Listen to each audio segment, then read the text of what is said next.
우리 함께 하나님의 말씀 같이 봉독하도록 하겠습니다. 사도행전 1장 1절에서 11절까지의 말씀입니다. 우리 서로를 향해서 예수님 때문에 행복하세요라고 인사하도록 하겠습니다. 예수님 때문에 행복하세요. 예수님 때문에 항상 행복하실 수 있기를 바라겠습니다. 2000년 교회사 가운데서 박해와 고난은 단 한 번도 멈춘 적이 없습니다. 그럼에도 불구하고 복음은 약속대로 전 세계에 퍼져 지금 저와 우리가 구원의 은혜를 누리고 있는 거죠. 온 세상에 가득하게 퍼져갑니다. 땅끝이 이미 이르렀으면 또 다른 땅끝을 향해 나아가게 되는 거죠. 성령을 받은 전도자들이 목숨을 내걸고 나를 구원하신 예수님을 전하기 위해서 한 번도 가보지도 않은 땅, 가보지도 않은 나라, 만나보지도 않은 사람들을 향해 담대하게 나아가 복음을 증거했기 때문입니다. 어느 누구도 이 복음의 발걸음은 막을 수가 없었던 거죠. 그래서 복음은요, 막을 수 없는 하나님의 능력이 되는 겁니다. 아무것도 아닌 것 같지만 그 복음을 막을 수 있는 것은 총칼도 절대 막을 수가 없었습니다. 수많은 성경을 다 태워버리고 예수 믿는다고 하면 다 잡아 죽여도 복음은 단 한 번도 멈춘 적이 없어요. 막아낼 수가 없었습니다. 여전히 복음은 살아 움직여 곳곳을 향해 복음이 필요한 자들을 향해서 흘러가고 있는 거죠. 바로 사명자인 전도자의 발걸음을 통해서 그렇게 전달되고 있는 겁니다. 사랑하는 성도님, 전도라는 것이 뭘까요? 뭐라고 얘기할 수 있을까요? 예수님을 전해서 예수님을 믿게 하는 것. 뭐라고요? 스크린을 좀 보여주세요. 예수님을 전하여 예수님을 믿게 하는 모든 사역들, 내가 말로, 구제로, 살아가는 삶의 모습으로, 선교사로, 목사로, 전도사로 살아가는 모든 삶의 모습으로 복음을 전해서 예수를 믿게 하는 것, 그것이 전도라고 할 수가 있습니다.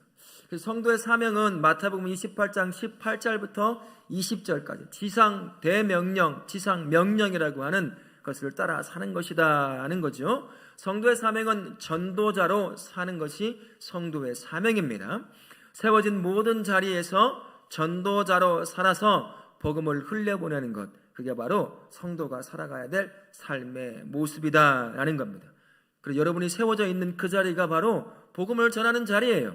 전도자가 살아가야 될 자리라 할 수가 있는 겁니다. 그러니 세워진 모든 자리에서 전도자로서 복음을 전하는 그러한 성도로 살아가실 수 있기를 예수님의 이름으로 부탁을 드립니다. 아멘. 우리 말씀 들어가 보도록 하겠습니다. 1절부터 8절까지의 말씀인데요, 부활하신 예수님은 40일 동안 제자들을 가르치셨어요. 예수님은 40일 동안 무엇을 말씀하셨습니까? 하나님 나라의 일을 말씀하셨어요. 다른 것 하지 않으셨습니다. 예수님은 제자들에게 예루살렘을 떠나지 말고 무엇을 기다리라고 하셨을까요? 아버지께서 약속하신 성령을 기다리고 성령 세례를 받으라고 하셨습니다. 스크린을 좀 보셔요.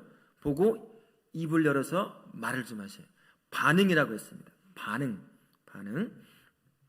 자, 세 번째, 성령이 임하면 어떤 일이 일어난다고 하셨죠? 권능을 받고 예루살렘과 온 유대와 사마리아와 땅끝까지 이르러 증인이 된다라고 말씀하셨어요. 성령을 받으면 방언도 하지만 가장 먼저 성령을 받으면 일어나는 역사가 뭐냐면 내 안에 구원의 확신 가운데 전도자로 세워집니다. 내 안에 있는 구원을 주시는 기쁨을 혼자만 품을 수 없기 때문에 전하게 되는 거예요. 그래서 교회가 성령이 임하자 태동하게 된 겁니다. 성령이 임하니까 말이죠. 그래서 성도가 성도의 삶과 사명을 다 하기 위해서는요, 지혜와 능력의 영이신 성령을 받아야 돼요. 성령의 이끌림을 받아야 됩니다. 성령의 충만함을 받아야 됩니다. 그래야 담대함 가운데 성령이 말하게 하시는 복음을 전할 수가 있어요. 아는 것과 머릿속에 가득 채워져 있는 지식을 가지고 있는 것과 그것을 확신 가운데 전하는 것은 다른 것입니다. 누가 그 확신 가운데 전하게 만들어줄까요? 성령님이 그것을 가능하게 해주십니다. 잘 배운 사람, 전도학을 하고 신학을 한 사람이 복음을 전하는 것이기보단 성령에 충만한 자가 복음을 전하게 되어 있습니다. 나를 구원하신 예수를 전하게 되어 있다라는 거죠. 그래서 성도라고 한다면 누구나 다 성령의 이끄심을 받으려고 해야 되고, 그러려고 한다면 성령의 충만함을 항상 간구할 수 있어야 되는 거죠. 성령의 동행이 있을 때 내가 담대하게 복음을 전하게 되는 겁니다. 우리 성도님들은 항상 성령 충만함을 간구하시는 우리 성도님들 되실 수 있기를 바라겠습니다. 아멘. 제자들은 우선요 성령의 오심을 기다려야 했습니다. 무서워서 덜덜덜 떨면서 마가의 다락방에서 기도하고 있는 그들, 그리고 아직도 구원의 확신이 없어요. 복음을 전할 그런 정도가 아니었습니다. 그래서 기다릴 수밖에 없었어요. 약속대로 기다린 그 순간 이제 때가 되자 제자들에게 성령이 딱 임합니다. 그러니 언제 그랬느냐는 듯이 두렵고 떨림을 다 던져버리고 담대하게 마가의 다락방에서 나와서 복음을 전하는 그러한 성도들로 세워졌습니다. 그러한 전도자로 세워지게 된 것을 우리가 말씀을 통해서 알 수가 있습니다. 제자들에게 그의 삶의 주도권은 성령에게 있는 거죠. 성도에게도 마찬가지입니다. 지금 현대를 살아가는 성도에게도 성령이 모든 것에 앞서야 한다는 거예요. 성도가 성령보다 앞서려고 해서는 안 되고, 성령의 뜻보다 자기의 뜻을 쫓아 살려고 해서도 안 된다는 겁니다. 성령을 앞세우고 성령이 뜻하는 것, 성령이 뜻하는 것이 뭐겠어요? 하나님의 뜻이겠죠? 예수님의 뜻입니다. 그것이 성도의 모든 것에 앞서 있어야 한다는 거죠. 그 성령과 그의 뜻이 성도의 삶을 이끌어가도록 언제나 그렇게 내어줄 수 있어야 한다는 거예요. 하나님을 알게 되고 예수님을 알고 믿어 구원을 얻게 하시는 분이 누굽니까? 성령님이에요.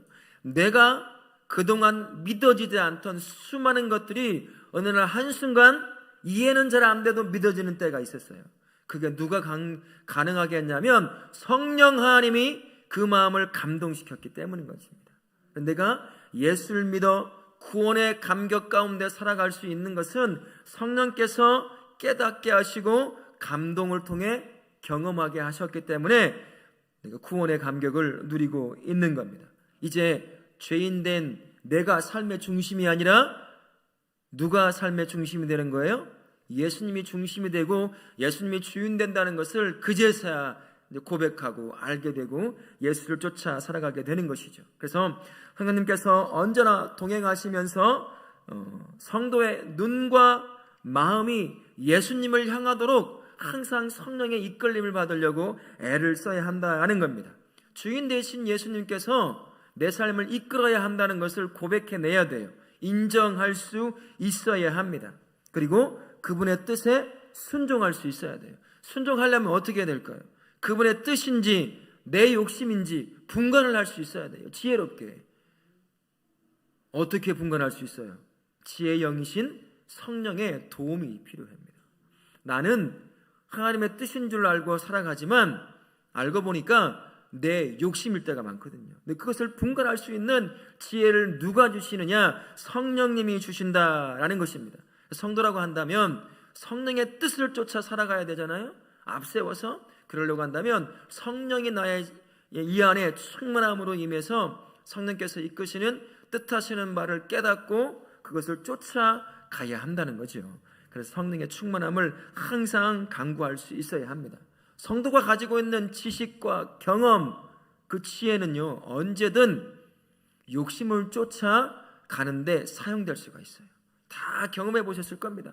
저도 경험해 보고요. 누구나 다 경험해 봅니다. 그래서 성도가 성령을 앞세우고 성령의 뜻을 쫓아가려고 한다면 무엇을 할 때마다 내가 정해놓고 기도하면 안 돼요. 무슨 말인지 아시죠?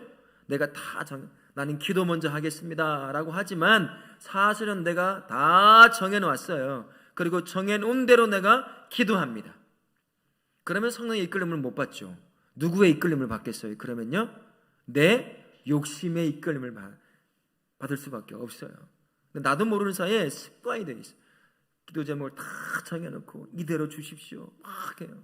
성령님은 아니라고 그래요. 그러면은 아니니까 응답을 안 해주죠. 그러면 어떻게 돼요? 내 기도를 안 들으신다, 날 사랑하지 않는다, 나는 기도해도 응답받지 못한다, 그러니 기도가 필요 없다.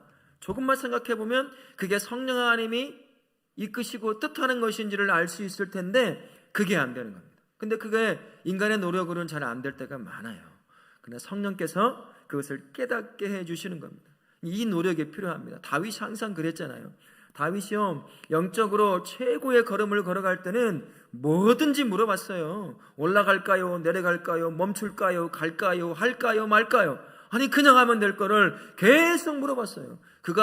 다윗이 영적으로 굉장히 민감할 때 그랬습니다. 그러나 우리아의 아내 밧세바를 성폭행 강요한 뒤부터 영적인 감각이 뚝뚝뚝뚝 떨어져요.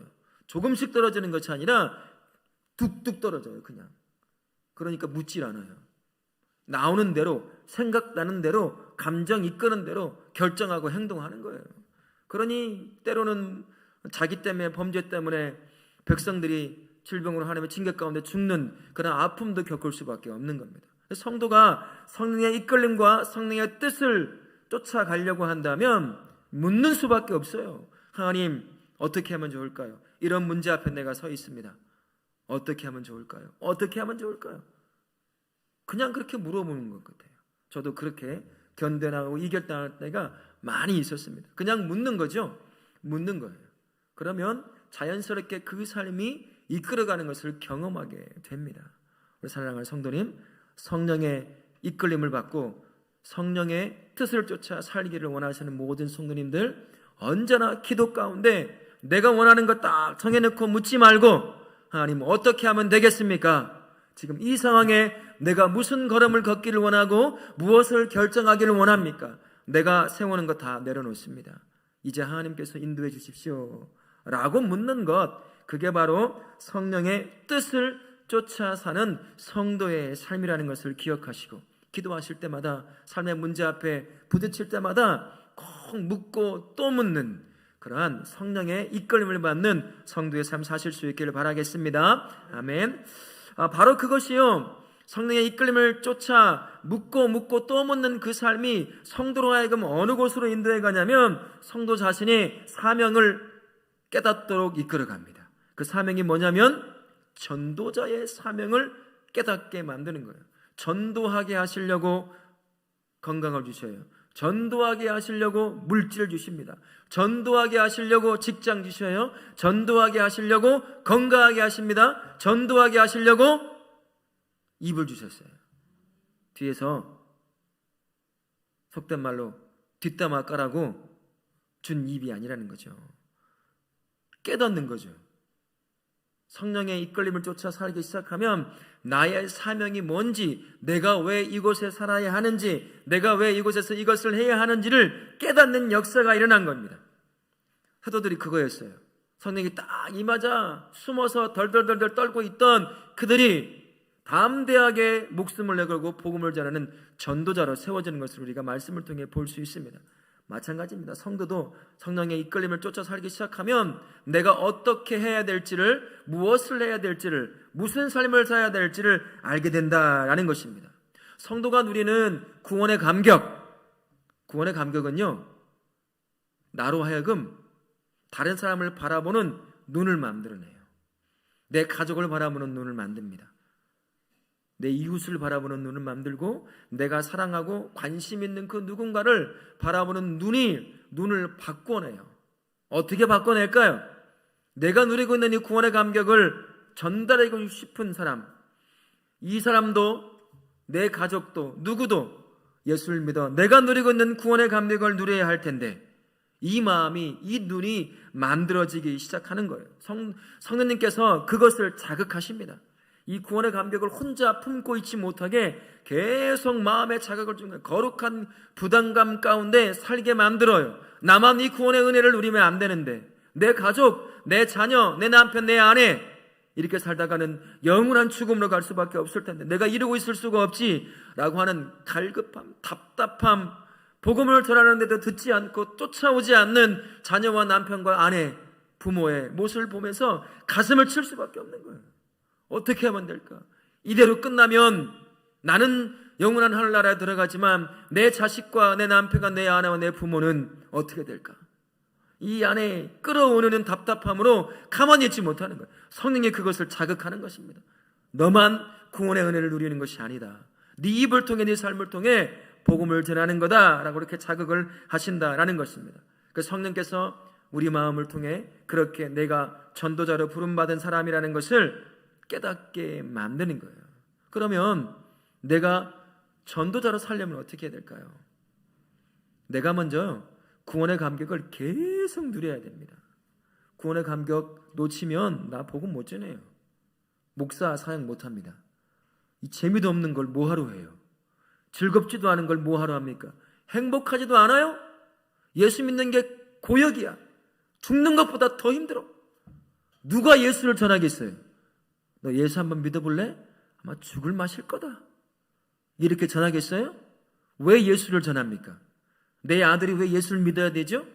내 아내가 왜 예수를 믿어야 돼요? 내 부모가 왜 예수를 믿어야 돼요? 가진 게 있잖아요. 뭐가 있어요? 나를 구원하신 그 행복이 있잖아요. 그것이 느껴져야 돼. 계속. 그래서 복음 전하는 전도자의 사명을 놓치지 않고 희박해지지 않으려고 한다면 지속적으로 구원의 감격을 계속 내가 먼저 누려야 돼요. 누리는 자가 복음을 전할 수가 있습니다. 먹어본 자가 전할 수 있는 것처럼 구원의 감격을 계속 경험하는 사람이 복음을 전할 수 있어요. 그게 얼마나 귀한 건지 알기에, 그게 얼마나 기쁜 것인지를 알기에, 그게 얼마나 행복한 것인지를 알기에 가만히 있지 못하는 거예요. 이러다가 내가 사랑하는 자가 나 없으면 누가 얘에게 복음을 전할 수 있을까? 그 갈급함과 긴급함 가운데 복음을 전하게 되는 겁니다. 그래서 성도라고 한다면 죄를 항상 멀리 해야 돼요. 도망쳐야 돼요. 죄가 들어오는 순간 구원의 감격은 온데간데 없이 사라져버려요. 죄가 완전히 억압해버립니다. 죄를 멀리하고 혹시나 무너졌으면 다시 회개의 관문을 통과해서 다시 구원의 감격을 계속 누리고 또 누리려, 그런 성도가 돼야 부름받은 사명자인 전도자의 사명을 제대로 감당할 수가 있습니다. 우리 사랑하는 성도님, 전도자로 부름받은 사명을 가진 우리 성도님, 매일같이 구원의 감격을 풍성하게 누리시길 바랍니다. 죄를 멀리함으로 항상 구원의 감격을 누리며 그 기쁨 때문에 가만히 있을 수 없는 그 심령을 만들어 내가 함께하는 사람들에게 복음을 전하는 우리 성도님들 되실 수 있기를 바라겠습니다. 아멘. 두 번째 9절부터 11절 말씀 한번 같이 보겠습니다. 말씀을 마치신 예수님이 하늘로 딱 올라가셨어요. 그러자 예수님이 승천하실 때 제자들은 어떻게 하고 있었습니까? 제자들은 어떻게 하고 있었어요? 하늘을 자세히, 하늘 본다고 뭐가 있다고 자세히 쳐다보겠어요? 이거예요. 이제 어떻게 하지? 눈에 보이던 예수님 눈에 사라진 거예요. 사람은 눈에 보이던 것, 귀에 들려지던 것, 만져지던 것이 없어지면, 내가 믿고 의지하던 것이 없어지면 어떻게 될까요? 겁이 나기 시작하는 거예요. 하늘로 올라가는 것까지는 봤는데 더 이상 보이지 않아. 어디 가셨을까?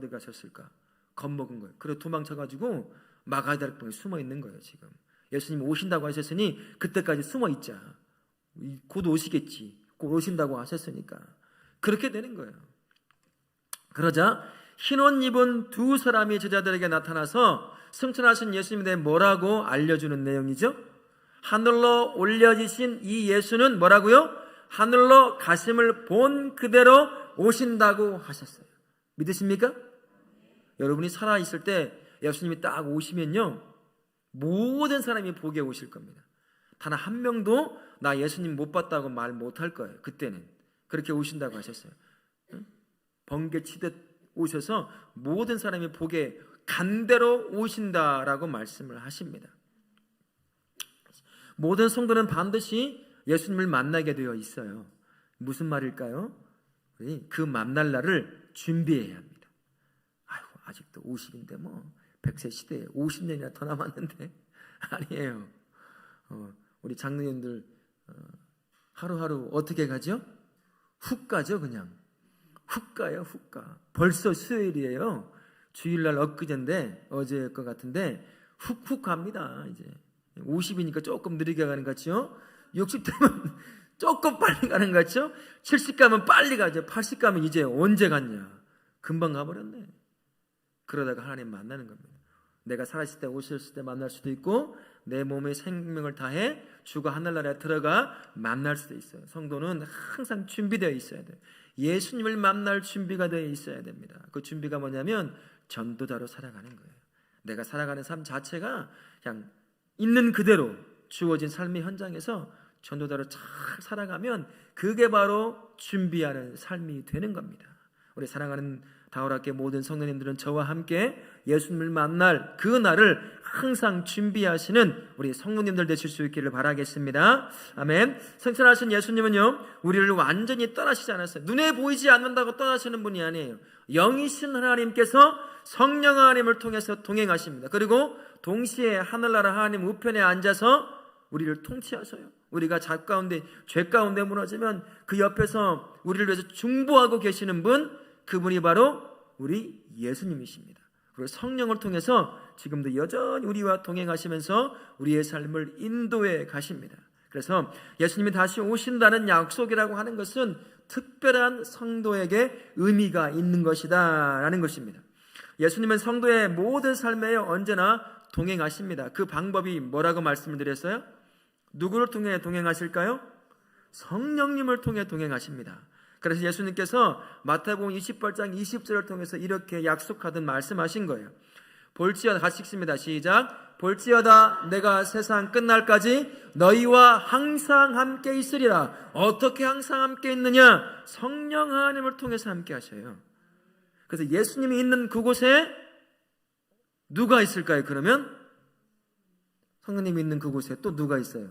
성부 하나님이 계셔요.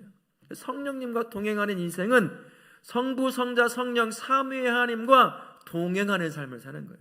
전능하신 하나님과 동행하는 겁니다. 성령이 계시니 예수님 떠나고 예수님 오시면 성부 하나님 떠나고, 그게 아니에요. 삼위일체 하나님이신 그분이 동시에 나와 동행하고 계시는 겁니다.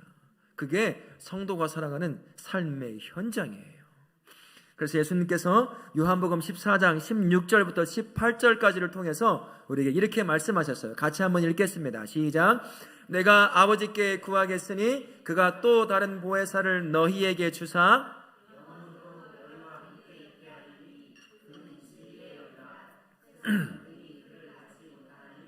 이는 그를 보지도 못하고 알지도 못함이라. 그러나 너희는 그를 아나니 그는 너희와 함께 거하시며 또 너희 속에 계시겠음이라. 내가 너희를 고아와 같이 버려두지 아니하고 너희에게로 오리라. 아멘. 우리 예수님께서 뭐라고 약속하셨어요? 내가 너를 고아처럼 버려두지 아니하리라. 지금은 고아원이라고 안 하고 뭐라고 말하죠? 보육원이라고 하잖아요. 그럼 나이가 되면 떠나야 돼요. 만 18세인가 19세가 되면 어쩔 수 없이 아무것도 없는데도 최소한의 생활 보조금인가를 뭘 받나 봐요. 그걸 가지고 떠나요. 부모도 없이 그때까지 자랐는데 이제는 진짜 아무것도 없는 상태로 떨어지는 거예요. 누구에게 아프다면 누구에게 하소할 사람이 없는 그 인생을 사는 거죠. 진짜 그때부터 진짜 고아의 신생을 사는 거예요. 그런 아이들이 많다는 거죠. 그 혼자됨의 고독을 이겨내지 못해서 극단적인 선택하는 아이들 참 많다고 하더라고요. 그렇게 우리 하나님이 나를 내버려두지 않겠다는 거예요. 나는 눈에 보이는 것으로 너희에게서 떠났지만 성령 하나님을 통해서 너희와 함께 하시겠다는 거예요. 고아처럼 너희를 내버려두지 않고 언젠가는 네가 나를 만나러 오게 되고 내가 너를 만나러 갈 날이 온다라고 그렇게 말씀하시는 것입니다. 그래서 언제나 함께 하시는 예수님 때문에 성도는요, 모든 상황 가운데서 담대하게 살아갈 수 있습니다. 내가 혼자가 아니라는 거예요. 누가 함께 하시죠? 삼위의 하나님이 나와 함께 하십니다. 믿으십니까? 남은 3일간 누굴 붙잡고 살아야 되겠어요? 나와 함께 하시는 삼위의 하나님, 그 전능하신 하나님을 단단히 붙잡고 사는 거예요. 삶을 살다 보면, 성도가 하나님의 뜻을 쫓아 살다 보면요, 세상이 원하는 삶을 살지 않기 때문에 세상이 싫어해요. 싫어한다고요. 어려움을 당할 수 있어요. 그러나 이거 착각하시면 안 돼요. 내가 잘 못 살아서 어려움을 당하는 것을 내가 예수 믿어서 핍박당한다고 그런 착각에 빠져서는 안 됩니다. 그런 거 말고 내가 성령의 이끌림을 쫓아 성령의 뜻을 쫓아 살다 보면 세상의 삶과 어울리지 않기 때문에 핍박을 당하게 돼 있어요. 직장에서 승진할 때도 누락될 수도 있습니다. 예수쟁이라고 완전히 왕따시키는 사람도 있고요. 그래요. 제가 아는 권사님도 그런 분이 있어요. 예수 믿는 것 때문에 누락을 시켜놓은, 고의적으로 다 알게. 한 번 공무원 사회에서도 이런 게 있었다고 해요. 지금은 안 그런지 모르지만 이 뇌물 같은 걸 바쳐야 된대요. 한 단계씩 진급을 하려면. 근데 나는 예수 믿는 사람들 못한다라고 하니까 은퇴할 때까지 진급을 못하는 거예요. 나중에 1년인가 남겨두고 진급을 시켜줬다고 하더라고요. 은퇴 1년 남겨주고. 그런 소녀도 볼 수가 있어요. 내가 하나님의 뜻을 쫓아 살다 보니까 세상이 원하는 삶과 어울리지 않는 삶을 살기 때문인 거예요. 다 그렇게 사는데 나는 하나님 앞에서 그렇게 못 사니까 너만 그러냐 하고서는 뒤로 빼는 거죠. 그런 일이 닥칩니다. 그러다 보면 삶이 위축될 수도 있어요. 그러다 보면 실망에 빠질 수도 있습니다. 남들은 쭉쭉쭉 가는데 나는 멈춰있는 것 같은 인생을 살아갈 때가 있단 말입니다.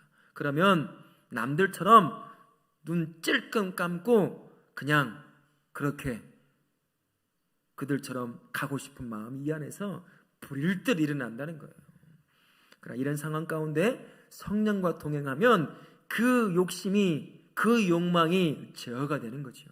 끝까지 복음을 쫓아, 성령을 쫓아, 성령의 뜻을 쫓아 그렇게 살아가게 되는 겁니다. 주저앉은 자리가 있다고 하더라도 다시 일어나는 거죠. 내 안에 계신 성령을 통해 삼위의 하나님 나와 동행해 주시기 때문에 그분의 능력을 힘입어 다시 일어나 서게 되는 것입니다. 모든 환난 가운데 우리 하나님이 그런 모든 성도의 삶을 인도해 가게 되는 것입니다. 다시 오실 예수님께서 성도의 모든 환난과 아픔을 다 해결할 것을 확신하기 때문에 그냥 그런 아픔이 있더라도 견뎌내는 거죠. 인내하며 살아가게 되는 것입니다. 우리 다울학교의 모든 성도님들은 나와 함께하는 분이 누군지 꼭 기억하시길 바라요. 저도 목사인데도요, 혼자 외로움을 탈 때가 참 많아요. 사역을 하다 보면요, 함께 나눌 수 있는 사람이 없어요. 특히나 우리 교회는 저 혼자 목사잖아요. 그러니까 독서 모임을 한다, 그런 게 한 달에 한 번씩 가는 모임이라든지 시찰이라든지 그런 데 가는 모임 때 그나마 거기서 조금 나누는 거예요. 그러니까 거기서 함께 똑같은 고민을 하는 목사님들과 대화를 나누니까 조금 마음이 풀어지는 경험들을 하거든요. 근데 그때마다 나와 동행하시는 하나님을 다시 한번 생각할 수밖에 없어요. 나 혼자 아니지, 내가 하는 것 아니지, 내 능력이 아니지, 성령의 능력으로 하는 거지, 성령의 지혜로 하는 거지, 내가 하는 것이 아니라 하나님이 하시는 거지, 주님의 몸된 교회는 주님이 하는 거지. 그때 고백이 돼요. 다시 일어나게 되는 것입니다. 이제 삼위가 하나님이 다시 삶의 현장으로 여러분들을 파송하실 겁니다. 그때 무엇을 붙잡고 사시겠어요? 삼위의 하나님, 전능하신 하나님, 그분을 계속 의식하며 사시길 바랍니다. 문제 앞에 부딪힐 때마다 그냥 주저앉지 말고 살아계신 하나님이 내 편이시지, 나와 동행하시지, 그분이 계시는데 내가 왜 주저앉아? 그분이 계시는데 내가 왜 실망하고 있느냐?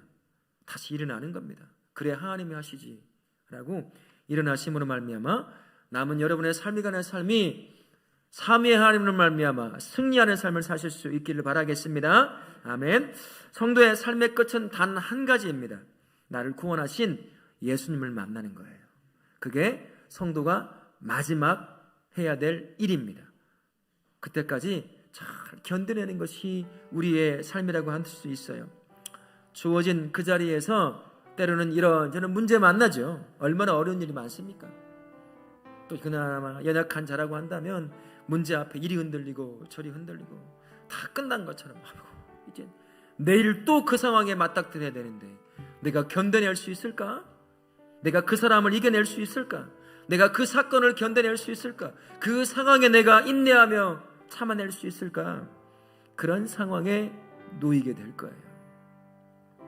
그런데 그 상황에 나의 힘이 되어주시고 능력이 되어주시는 분이 계셔요. 누가 있어요? 누가 계십니까? 하나님이 계시잖아요. 나를 구원하신, 자기 자식까지도 죽이면서까지 나를 사랑하시는 하나님이 심지어 나와 동행하셔요. 그분을 기억해내는 것, 그분께 내 인생, 세상에 나를 짓누르려고 하는 그 인생을 딱 내어 맡기는 겁니다. 그러면 그분이 나의 인생을 붙잡고 일으켜 세워주시는 것이지요.